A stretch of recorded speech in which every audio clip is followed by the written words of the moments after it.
আসসালামু আলাইকুম রহমতুল্লাহ বরকাত। বর্তমান গাছের গোড়ায় ড্যাপসার, সরিষার খোল এসব দিলে গাছের গ্রোথ ভালো হয়, ফল ফুল বৃদ্ধি হয়। সুন্দর প্রকৃতির আল্লাহর সৃষ্টি ফল ফুল তার পরিচর্যা করতে হবে,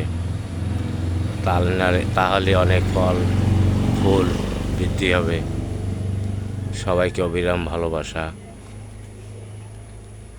সবাইকে অসংখ্য ধন্যবাদ ও ফুলের শুভেচ্ছা। এই অনলাইনে সবাই যুক্ত থাকেন,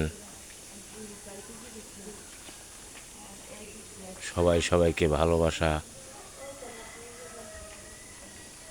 ও লাল গোলাপের শুভেচ্ছা। থ্যাংক ইউ সবাইকে।